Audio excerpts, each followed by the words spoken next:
বাংলাদেশের সর্বশেষ গুরুত্বপূর্ণ আপডেট সংবাদে আপনাকে স্বাগত। শুরুতেই সংবাদ শিরোনাম, পরে বিস্তারিত। শুরুতেই জানাবো, পুলিশ পরিচয় ছিনতাই, বিদেশি অস্ত্রসহ ছাত্রলীগ নেতা গ্রেপ্তার। কুষ্টিয়ার ভেড়ামারায় পুলিশ পরিচয় ছিনতাইকালে ছাত্রলীগ নেতা রজব সরকারসহ 2 জনকে আটক করেছে পুলিশ। এ সময় তাদের কাছ থেকে একটি বিদেশি অস্ত্র, 5 রাউন্ড গুলি, একটি ম্যাগাজিন ও একটি বিদেশি চাকু উদ্ধার করা হয়। এরপর জানাবো, শাপলা চত্বরে গণহত্যা, হাসিনার নির্দেশেই হেফাজতের উপর তাণ্ডব চালায় বেনজির। বৈষম্যবিরোধী ছাত্র জনতার আন্দোলনে দেশ থেকে পালিয়ে যা প্রধানমন্ত্রী শেখ হাসিনার নির্দেশেই মতিঝিলের শাপলা চত্বরে হেফাজতে ইসলামের সমাবেশে গণহত্যা পরিচালনা বাস্তবায়ন করেন তৎকালীন ডিএমপি কমিশনার বেনজির আহমেদ। অপারেশন ফ্ল্যাশ আউট নাম দিয়ে চালানো গভীর রাতে এই ভয়ানক ক্র্যাকডাউন মতিঝিল শাপলা চত্বর থেকে বিভীষিকাময় হয়ে ওঠে।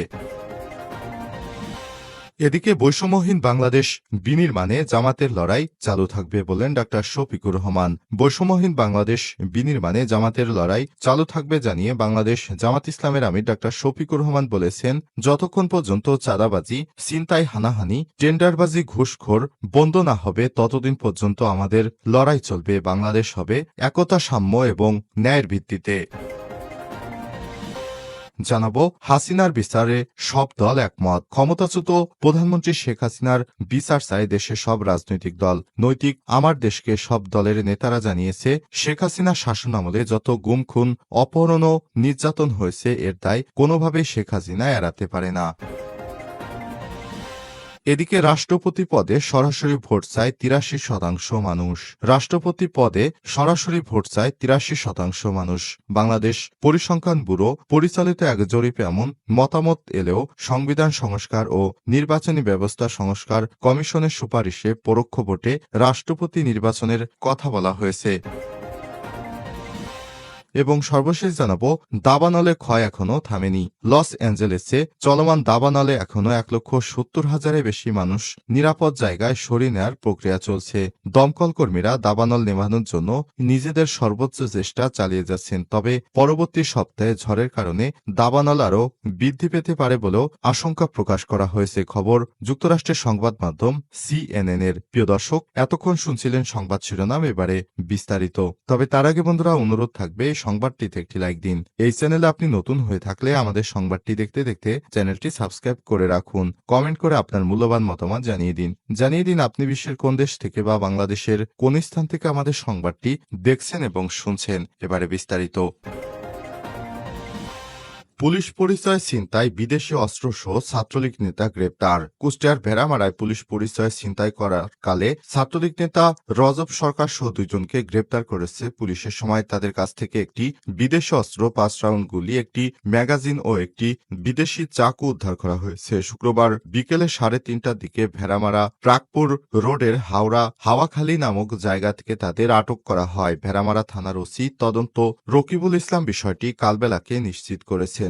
আটককৃতরা হলেন রজব সরকার দৌলতপুরের বাহিরমাদি এলাকার গোলাম নবীর ছেলে ও তার সহযোগী দুর্জয়, একই এলাকার মোহাম্মদ ফজলুল হকের ছেলে। রজব সরকার দৌলতপুর উপজেলার মাথুরাপুর পিপলস ডিগ্রি কলেজে ছাত্রলীগের সাবেক সভাপতি। প্রত্যক্ষদর্শী ও ভেড়ামারা থানা পুলিশ সূত্র থেকে জানা গেছে, ছাগলের ব্যাপারী পাবনা কাশীনাথপুর এলাকায় জহুরুল ও ঈশ্বরদী শেখ পাড়ার মিন্টু দৌলতপুর থেকে ভেড়ামারায় গিয়েছিলেন। ভেড়ামারার হাওয়াখালী নামক স্থানে রজব সরকার ও দুর্জয় তাদের ভুয়া পুলিশ পরিচয়ে পথরোধ করে অবৈধ মাল আছে বলে এ সময় তারা ব্যবসায়ীকে মারধর করেছে। এক পর্যায়ে স্থানীয়রা ছিনতাইকারী 2 পুলিশকে বেঁধে রেখে পুলিশকে জানালে তারা গিয়ে রজব সরকারের কাছ থেকে একটি দেশীয় অস্ত্র, 5 রাউন্ড গুলি ও একটি ম্যাগাজিন ও দুর্জয়ের কাছ থেকে একটি বিদেশি চাকু সহ আটক করে।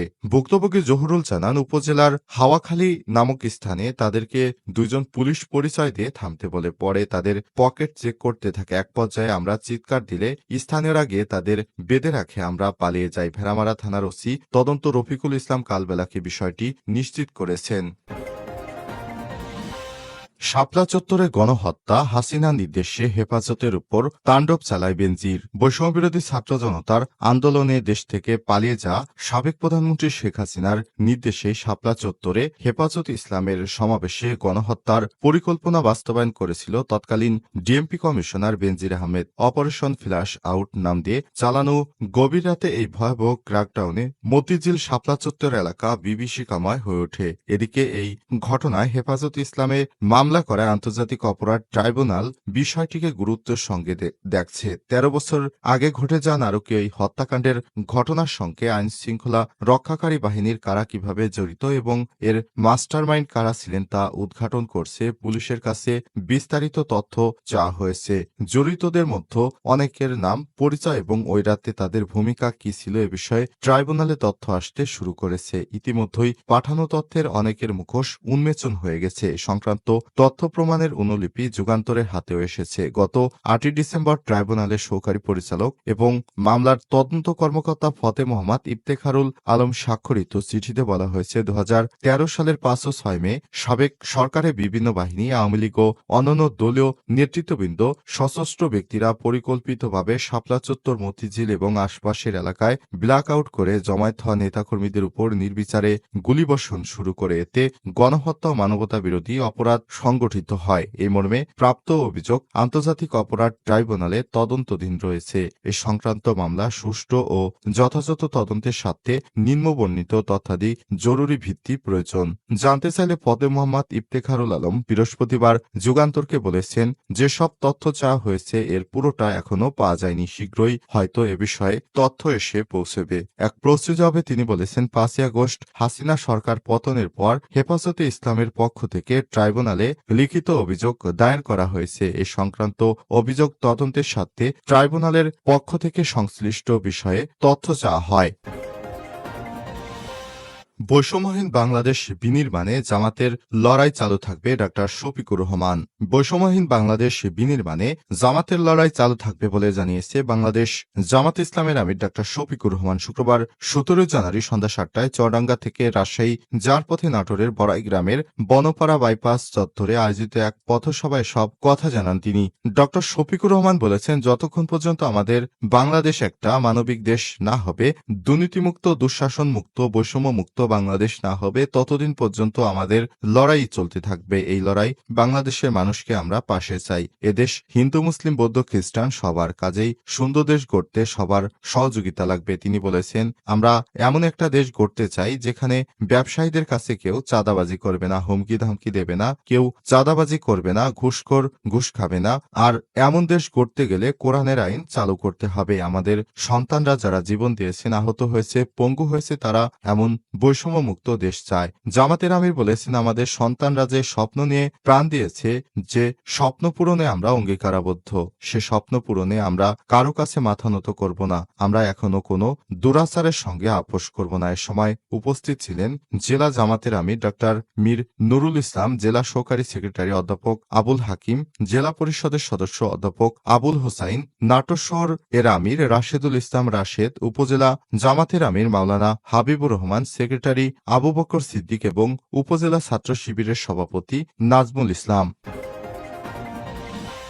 হাসিনার বিচারে সব দল একমত। ক্ষমতাচ্যুত প্রধানমন্ত্রী শেখ হাসিনার বিচার চায় দেশের সমস্ত রাজনৈতিক দল ও জোট। দৈনিক আমার দেশকে সব দলের নেতারা জানিয়েছেন, শেখ হাসিনার শাসন আমলে যত হত্যা, গুম, খুন, অপহরণ ও নির্যাতন হয়েছে এর দায় তাকেই নিতে হবে। এছাড়াও জুলাই আগস্টে কোটা বিরোধী আন্দোলনের সময় ঢাকা সহ সারা দেশে যে গণহত্যা সংঘটিত হয়েছে তার দায় হাসিনা এড়াতে পারে না। তার নির্দেশেই গণহত্যা হয়েছে। সীমাহীন অর্থ পাচার, লুটপাট ইত্যাদি মাধ্যমে দেশের অর্থনীতিকে শেষ করে দেওয়া হয়েছে। বিচার বিভাগকে আজ্ঞাবহ করে দেশের মানুষকে ন্যায় বিচার পাওয়ার শেষ আশ্রয়স্থলকেও ধ্বংস করা হয়েছে।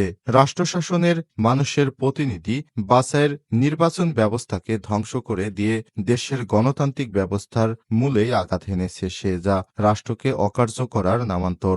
রাজনৈতিক নেতারা বলছেন, শেখ হাসিনার বিচারটা কিন্তু প্রতিহিংসা বা প্রতিশোধের বিচার নয়।